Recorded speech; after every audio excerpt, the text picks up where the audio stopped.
Sheikh Karim, you said when Allah subhanahu wa ta'ala and the Prophet told us about marriage, they gave us the criteria for picking the correct spouse. Again, to combat Satan's ambush to the institution of marriage. The only way you're going to do this is by following the Islamic, basically Sharia, or the directions, the directives given to us by Allah subhanahu wa ta'ala in the Quran and in the tongue of His Messenger to choose the right spouse. Sallallahu alayhi wa sallam. Allah subhanahu wa ta'ala says in the Quran, وَأَنْكِحُوا الْأَيَامَ مِنْكُمْ وَالصَّالِحِينَ مِنْ عِبَادِكُمْ وَإِمَائِكُمْ. Marry, the righteous, the bottom line. Rasul sallallahu alayhi wa sallam explains this in the Sahihain. A woman is asked in marriage because of 4 incentives, 4 reasons. Number 1, her figure, physical beauty, her lineage, and her wealth. She has good education, she's going to bring a lot of money to the family. Or her deen, her religion. Which one, Ya Rasulullah, should I choose? فَاظْفَرْ بِذَاتِ الدِّينِ تَرِبَتْ يَدَاكَ. You better win. Notice, Osama, that the Rasul sallallahu alayhi wa sallam did not say marry. He said win. As if it's a race, yes, or it's a challenge. They are very rare, I'm telling you. Righteous women are very rare. Like righteous men, let's be fair. They are very rare in both ends. You really have to look, and there will be a lot of competition. And that shows you that a lot of the sisters are taking the wrong direction, trying to attract men.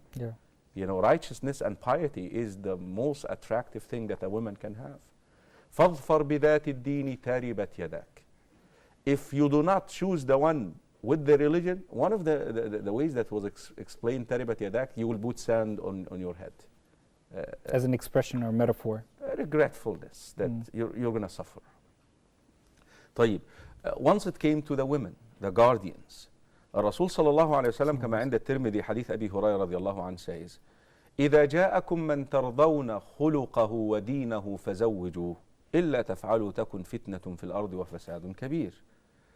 If someone comes to you proposing to your women under your guardianship, and you're pleased with 2 things, character, manner, and religion, you better give your daughters in marriage to that person. Otherwise, you'll expose her to a lot of fitna in the future. You see, the match. You'll expose the entire community to fitna as well. Yes.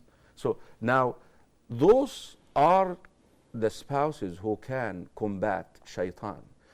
You see, there is a big mistake here we were all brought up with. And I remember these days when I was young and living in Egypt, we used to watch these soap operas where a man and a woman in love with one another, and each episode they are trying to get married. 30 episodes normally. They try to get married. It has to be enough for the days of Ramadan. Yes. And then some odd person comes in and he delays that, and then they override and all of this and overcome and all this. But here is the interesting piece. The 30th episode, they tell you, and they got married and they lived happily ever after. And then the end. Then the end. That is not the case. That's just the beginning. This is the beginning. There is part 2, which never shown. Marriage is a very challenging institution. And for it to be successful, you need partners. And I'm sorry I'm using the word partners, is a very deceiving word now. Unfortunately. Yes, you need a husband and a wife who are devoted for the mission. You know, we ask this question right now, why the divorce rate is high? Yes. Why? This is the reason, but I tell you another reason right now, and I tell you this out of practical experience. 75%, and I say this with confidence, yes, of the marriages which took place in the Muslim world did not happen on this basis. Did not take place on this basis. On the basis of deen. Of deen. It happened on other bases. Whether it is beauty, whether it is money, lineage, whether it is green card even, you know, like trying to get to the US, yes.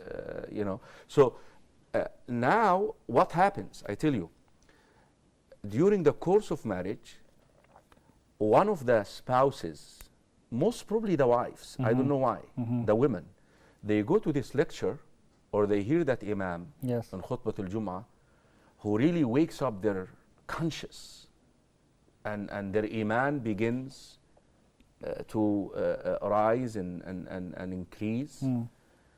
And then by all of a sudden now, they want to live a righteous life. And guess who stands in their way? Their spouse. Their spouse. And then they look at one another. I didn't marry you on these basis. That is not what we agreed upon. You're changing now. So now, you get one of them who wants the other spouse to change right away. And that's when some of the conflicts begin. Especially if there are kids. The one who really started directing their themselves to the deen, to the more devoted to the religion, they are making more commitment to the religion. They want the children to be brought up like this. The other one says, no, you're going to bring up fanatic children. So you end up with a lot of conflicts in the family, and that normally leads to the dissolution of the marriage.